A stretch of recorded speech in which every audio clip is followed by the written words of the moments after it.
Vamos agora explorar a segunda consequência da segunda lei da termodinâmica, não só para a transferência de calor por convecção, mas também para a engenharia de um modo geral, que é o teorema de Gusto-Oddola, que eu chamo aqui de teorema fundamental da engenharia. O porquê dessa nomenclatura vai ficar mais claro daqui a pouco.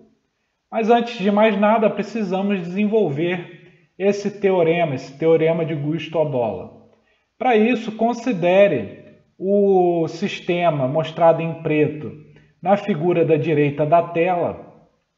Esse sistema, apenas por simplicidade de análise, nós iremos considerar como um sistema fechado, portanto, a quantidade de matéria contida nele é fixa, é um sistema fechado.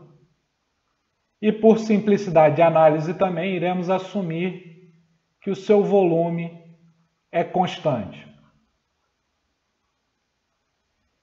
Esse sistema interage então com dois outros sistemas. O primeiro deles é esse sistema delimitado pelo pontilhado azul, que é um sistema especial idealizado chamado de reservatório térmico. Ele tem esse nome justamente porque ele é capaz tanto de fornecer quanto receber quantidades indefinidas de calor sem que sua temperatura se altere. Esse sistema é obviamente idealizado, não existe nenhum sistema que seja um reservatório térmico perfeito. No entanto, o sistema que mais se aproxima disso na prática da engenharia no nosso planeta é a atmosfera. Esse sistema então interage por calor com o sistema fechado e essa taxa de transferência de calor nós vamos chamar de Q.0, ok? Muito bem. Esse sistema fechado interage também com o que vamos chamar aqui de ambiente externo, que é tudo externo, tanto ao sistema quanto ao reservatório térmico.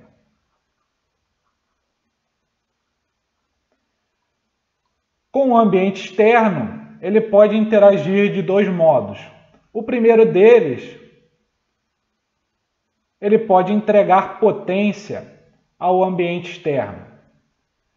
Além disso, esse sistema fechado também pode interagir por calor com esse ambiente externo. Aqui, essa interação por calor se dará na fronteira, no contorno do sistema, e se nós considerarmos um pedaço infinitesimal do contorno do sistema, nós vamos ter atuando um vetor fluxo de calor, Q, duas linhas. Esse pedaço do contorno do sistema tem uma temperatura na escala termodinâmica T e tem uma área infinitesimal dA e também tem um vetor unitário normal associado N. Vamos agora então escrever a primeira lei da termodinâmica para esse sistema. A primeira lei da termodinâmica vai nos dizer que a taxa de variação temporal da energia total do sistema terá que ser igual às interações por calor, as taxas de transferência de calor para o sistema. Então nós temos o Q.0, que é a interação, a taxa de transferência de calor entregue pelo reservatório térmico, somado com o Q ponto, que é a taxa de transferência de calor total entregue ao sistema pelo ambiente externo. A soma ao longo de todo o contorno, sujeito ao contato, em contato com o ambiente externo, todo o contorno do sistema fechado. Tudo isso menos a potência entregue pelo sistema ao ambiente externo, seguindo aqui aquela convenção de sinais de máquinas térmicas. De maneira semelhante, vamos escrever agora a segunda lei da termodinâmica.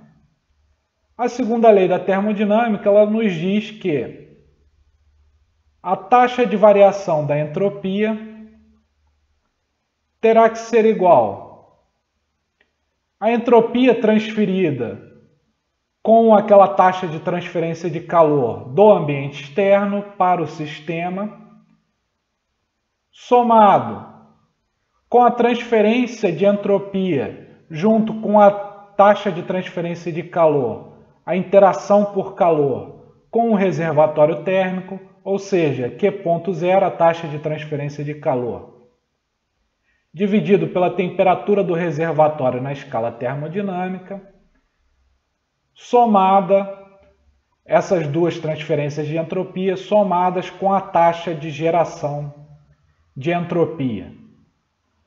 Muito bem, se multiplicarmos essa equação da segunda lei da termodinâmica pela temperatura do reservatório e então subtrairmos a segunda lei da termodinâmica da primeira lei, nós vamos obter então que a taxa de variação temporal da energia total do sistema menos T0 vezes ds dt tem que ser igual.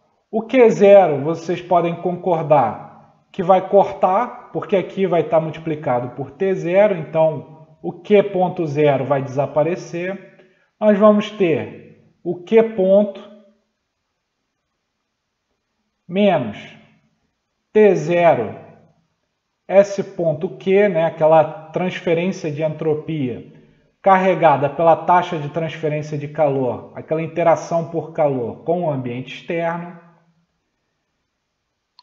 menos a potência, menos T0 vezes a taxa de geração de entropia. De discussões anteriores, nós podemos agora calcular a taxa de transferência de calor, Q ponto, como sendo menos a integral ao longo do contorno do volume de controle, só que agora não é o contorno em sua totalidade, é apenas aquela parte do contorno do volume de controle em que há contato térmico entre o sistema e o ambiente externo. Essa integral, então, do vetor fluxo de calor, que é duas linhas, escalar o vetor normal, dA. De maneira semelhante, aquela taxa de transferência de entropia que é carregada pela taxa de transferência de calor pode ser calculada. O S.Q vai ser igual a menos a integral ao longo do mesmo contorno, do mesmo pedaço do contorno do volume de controle, do vetor fluxo de calor, escalar o vetor normal, sobre a temperatura daquele ponto do contorno, dA. Substituindo então essa expressão na equação acima e rearranjando para explicitar a potência, nós obtemos que a potência a ser entregue será igual a menos a integral ao longo do contorno, daquele pedaço do contorno do volume de controle, de 1 menos T0 sobre T, vezes o vetor fluxo de calor, escalar o vetor normal, dA, menos a taxa de variação temporal da energia total do sistema, menos T0 vezes a entropia do sistema, tudo isso menos T0 vezes a taxa de geração de entropia.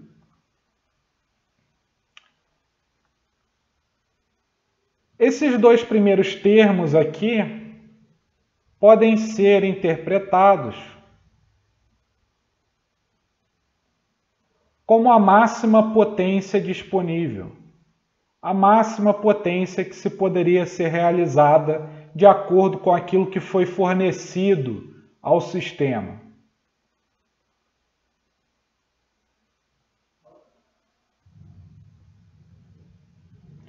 Por sua vez, esse outro termo, T0 vezes a taxa de geração de entropia pode ser vista como uma perda.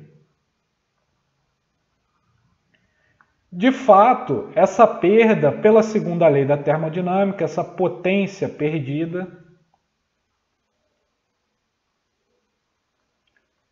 que é dada por T0 vezes a taxa de geração de entropia, pela segunda lei da termodinâmica deve sempre ser maior ou igual a zero, sendo o sinal de igual reservado apenas para processos que ocorram de maneira reversível e que, portanto, quando for igual a zero, a máxima potência disponível seria aproveitada.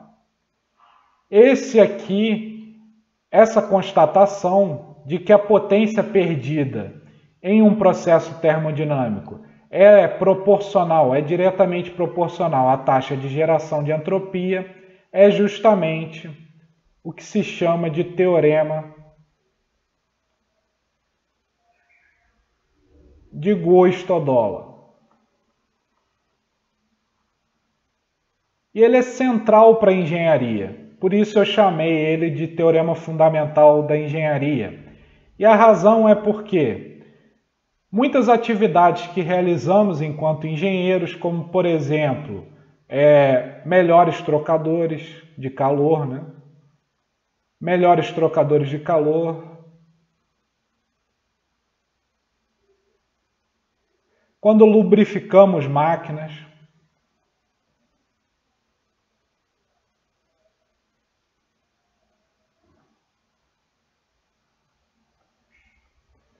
Quando tentamos minimizar o efeito Joule,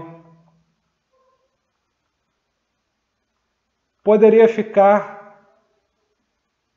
falando indefinidamente sobre diversas aplicações da engenharia em que tentamos minimizar, sem saber esse termo, a geração de entropia, a taxa de geração de entropia.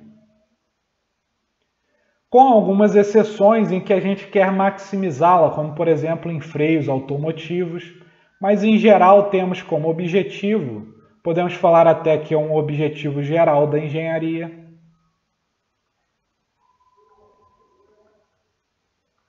a minimização da taxa de geração de entropia. E é justamente por isso que eu chamei esse teorema de Guo-Stoddola de teorema fundamental da engenharia, e nós vamos ver quais são as implicações para a minimização da taxa de geração de entropia quando aplicada a problemas de transferência de calor por convecção.